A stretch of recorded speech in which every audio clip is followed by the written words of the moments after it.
कविता है और मैं चौथराम कोली गोट से ताल्लुक़ रखती हूँ।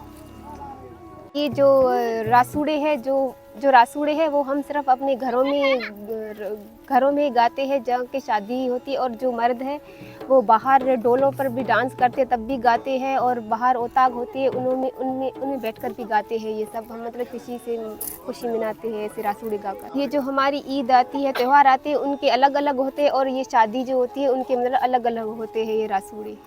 डांस सिर्फ और सिर्फ कोली कम्युनिटी करती है और कोई डांस नहीं करती। ये सिर्फ हमारी मज़हब में है, कोली मज़हब में।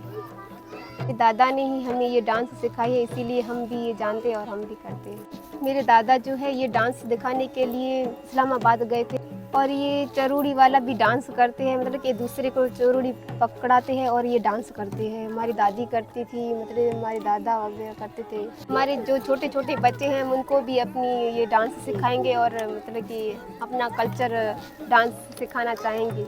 ये हमें लगता है कि ये डांस अब हमारी ख़त्म होने वाली नहीं है, ये अभी कंटिन्यू जारी रहेगी। ये जो हमने अभी डांस की वो हमारा कल्चर डांस है, हमारा कोली डांस है।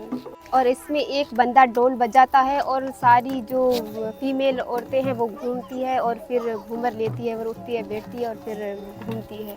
यहाँ की औरतें जो है वो मतलब पढ़ी हुई नहीं है, तो उनको ये जो रासूड़े है जो स्टेप टू स्टेप आते हैं ना, मतलब कि वो सब एक अगर स्टार्ट कर देती है तो सारी गाना गानी शुरू कर देती है।